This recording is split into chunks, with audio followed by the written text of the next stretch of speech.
Rodolfo, sí, yo recordaba, digo, muy lamentablemente, pero así era, que muchos años me tocó ver, no sé si es a la fecha, que Tabasco era primer lugar en suicidios o que teníamos problemas crecientes en el tema de salud mental. Se le echó la culpa al calor, se le echó la culpa al agua, al petróleo, después al estrés, a la crisis, la alimentación también vino a ser un factor. Y de repente, digamos, me abstraje y no tuve más información. ¿Qué está pasando, Rodolfo, en estos temas? Hay una correlación integral, es cierto. Mira, el tema del calor por supuesto que influye en el comportamiento, pero no es la única relación existente directamente con el suicidio. El tema del suicidio es un tema que consideramos en el ámbito de la salud como biopsicosocial, es decir, está por supuesto la parte psicológica, está el estado de ánimo, está la indefensión aprendida, que es un fenómeno psicológico en donde las personas, independientemente de las acciones que realicen, consideran que ya no pueden hacer algo más. Pero repito, no es la única causa, está la parte social. Lo hemos platicado muchas veces en el programa, Faustino, todo el tema de inflación, el tema de cómo se vislumbra el escenario económico en los siguientes años. Y está, por supuesto, el tema biológico, físico, médico, ¿sí? Hay alteraciones cerebrales. Entonces, ¿qué es lo que está pasando? El abordaje actual ya no está enfocado solamente a saber, es por el calor, es por el tráfico, si quieres. O sea, todo esto es una suma de situaciones. El abordaje actual en el ámbito de la salud mental está enfocado a la acción y al tratamiento, es decir, ayudar a las personas que tienen trastornos depresivos mayores, por ejemplo, personas que tienen trastornos de ansiedad. ¿Por qué? Porque depresión no es igual a suicidio.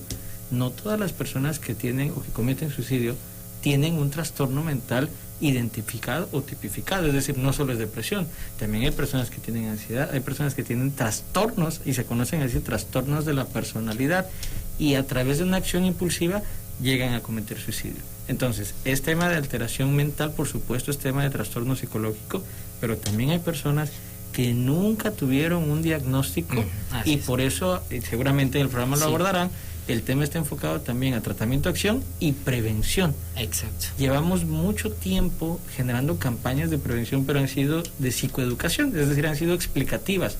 Ahora la prevención también está en la sensibilización para las personas que están cercanas a quienes ya están mostrando comportamientos o tendencias suicidas. ¿Por qué? Hay un concepto que se llama autopsia psicológica, es decir, hacer una evaluación de todo lo que ocurrió, obviamente después del acto, con los familiares. Entonces, ¿qué pasa? Se sorprenden. ¿Por qué? Porque dicen, es que nunca observamos nada, no vimos ningún comportamiento de riesgo, ¿no? Sí había comportamientos de riesgo, pero la población tabasqueña, bueno, la población, no solo en Tabasco, en nuestro país, no tenemos esa difusión de la cultura de la salud mental. Tú lo mencionabas. Todavía, en la actualidad, decir voy al psicólogo no es tan fácil. Es decir, es más fácil decir, oye, ¿sabes qué? Voy a consulta médica, voy a tratamiento, voy a hacer mis estudios, mi química sanguínea, pero decir, voy a hacerme una prueba psicológica, no tiene el mismo matiz y genera un estigma todavía. Y estamos trabajando en esa parte muy fuerte en el ámbito de la salud.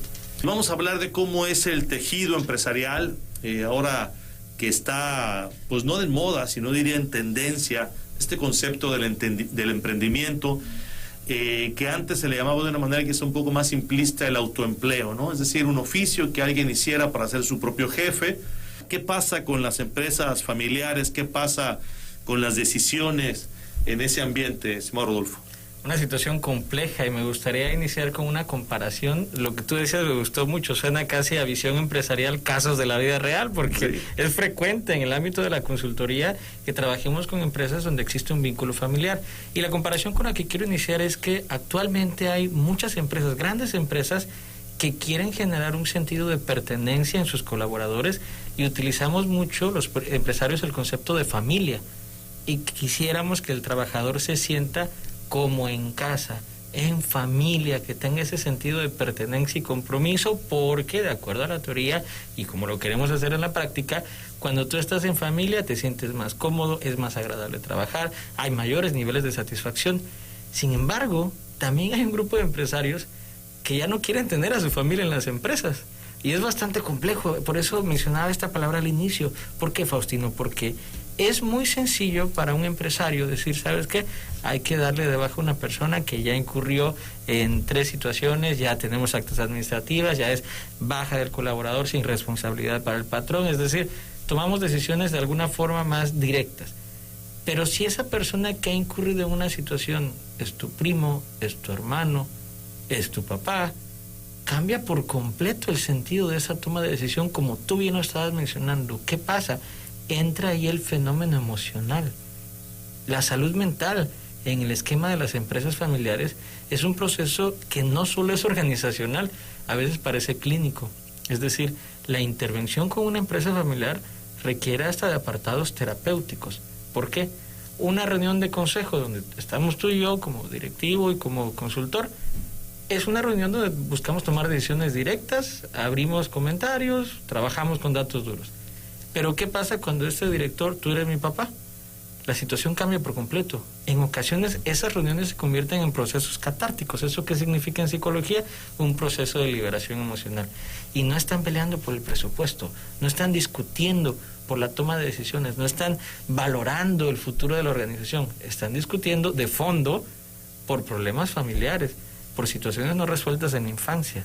Se convierte entonces en una lluvia de situaciones familiares emocionales que deteriora el cumplimiento de los objetivos organizacionales. Yo tengo un amigo, Paul Márquez, yo trabajo con él en Chiapas, hacemos un trabajo específico de capacitación y hay todo un proceso de intervención familiar en el que en el mismo curso de capacitación, ¿qué ocurre? Porque son familias las que están ahí, no se trata del manejo de conflictos, es decir, no es la competencia laboral de manejo de conflictos, es que recuerdo muy bien lo que tú me hiciste hace 10 años y se detona. Entonces, ¿qué ocurre en estos momentos con las empresas familiares? Requieren una intervención que esté enfocada, por supuesto, en la metodología organizacional, porque tú hablaste muy bien de los momentos de gloria de una empresa. Y en los momentos de gloria, ¿qué ocurre con estas familias? Pues claro, o sea, todos somos familia. En los momentos difíciles, generalmente nos enfocamos en el familiar que ostenta un puesto, que ostenta un lugar dentro de la organización. Y de forma práctica, la necesidad, con esto no es castigar a las familias, al contrario, es decirles, la metodología es diferente, pero la unión, si es que existe, es algo que puede darle mucho valor a la organización, mucha fuerza al cumplimiento de los objetivos de la misma empresa. Perfecto. Rodolfo, ¿cuáles son los problemas más comunes que nos encontramos en las empresas familiares? Hablabas, traigo cuentas pendientes desde que mi hermano me aventó una chancla cuando éramos chicos. Hablamos de una cara o que tú prefieres a alguien, sobre todo cuando hay que ascender. Exacto. También el tema de ascensos. Yo hablaba, el tema es, ¿quién va a ser el director? Todos, dirían, todos hijos, todos entrenados, todos coludos, todos rabones, todos somos iguales. Claro. Pero finalmente también hay una circunstancia en la que hay una competencia, pero me ha tocado ver que es justamente al revés. Sí, el peor escenario es cuando el papá está al frente, quiere retirarse y resulta que nadie quiere entrarle porque uno quiere ser cantante, el otro quiere ser músico, el otro juega fútbol. ¿Qué sucede en estos casos? Mira, fíjate, ahorita que dices esto, el tema de empresas familiares no abarca únicamente primera, segunda generación. Vamos a plantearlo de esta forma. En la línea habitual, los hijos pueden heredar o promoverse en esos puestos, ¿no? Pero si no lo quieren, el tema o el riesgo está en los vínculos emocionales que tienen los hijos. Ocurre mucho. ¿Qué pasa? Los esposos, las esposas llegan a tener hasta control dentro de la empresa familiar y se generan todavía más conflictos familiares. Hay empresas que caen por el conflicto familiar. Tú bien decías, a ver, entonces, el papá o la mamá se quieren retirar y hasta la toma de decisión de quién se va a quedar en el puesto es difícil. ¿Por qué? Porque por un tema sociocultural mexicano, hace un momento que tocabas el tema de percepción social, pues se espera que el hijo mayor sea aquel que ocupe el puesto. Y si el hijo mayor lo quiere, pero selecciona al menor, por ejemplo, se genera una bomba familiar. Entonces, repito, la forma sana es tener metodologías. ¿Por qué?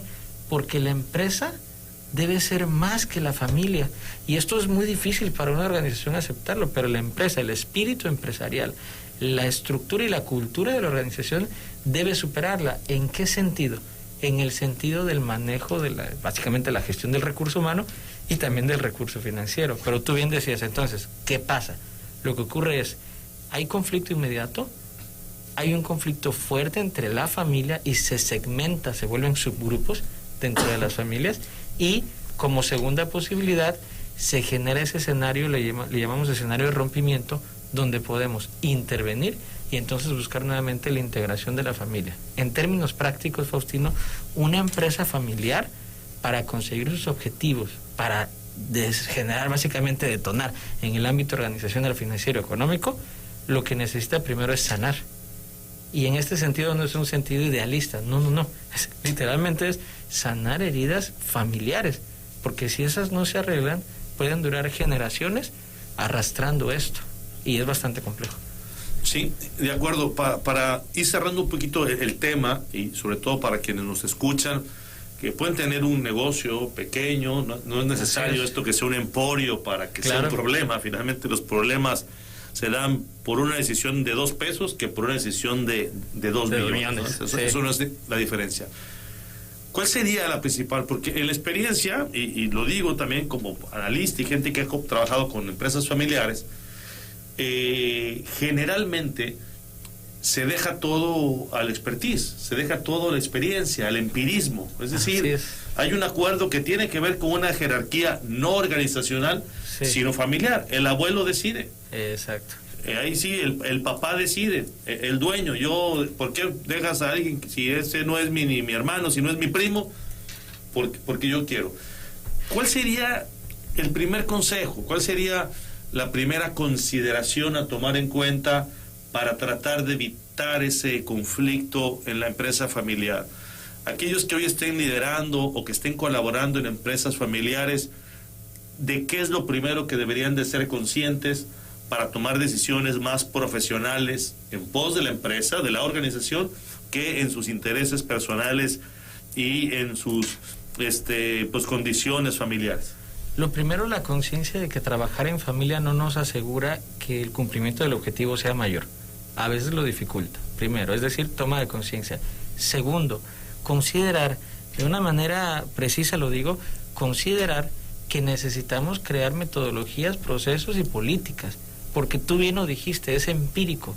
La empresa que hoy está trabajando con los 5 pesos y luego serán 5 millones, desde la base necesitamos tener un orden, y eso es lo más difícil para el mexicano incluso.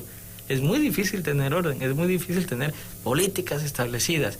Y con esto tampoco quiero decir, a ver, si tú tienes 5 empleados, no te estoy pidiendo que crees un manual de organización de 500 hojas. No, pero sí que existe un orden. ¿Por qué? Porque nosotros muchas veces, y ese es un punto siguiente, creamos una estructura organizacional pensando en la familia. El director es el abuelo, la abuela. Los gerentes son los hijos. Y luego tenemos a las jefaturas, que son los nietos. Entonces, eso va a destruir la organización en términos prácticos. Siempre que no se elija sobre la base de competencias, y esa es la recomendación final, necesitamos crear una organización que se enfoque en las competencias, por supuesto, también en la confianza, definitivamente, pero esas competencias tienen que estar acompañadas del tema de credibilidad y confianza de las personas con las que uno va a trabajar. Si nosotros tenemos situaciones de riesgo, es decir, situaciones de no confiar en una persona, lo mejor siempre es hacer una valoración. Y las áreas de recursos humanos se enfocan en ello, en valorar temas de personalidad, de credibilidad, de competencias laborales. Entonces, el enfoque hacia dónde va, Faustino, el enfoque de toda organización familiar, de toda empresa familiar, es considerar y visualizar un futuro después de la familia o después de la situación familiar. Cuando ya no estén los abuelos, cuando ya no estén los padres, y entonces, solo entonces, encontraremos una manera de crear pasos específicos, metodologías formales que permitan la consecución de los objetivos.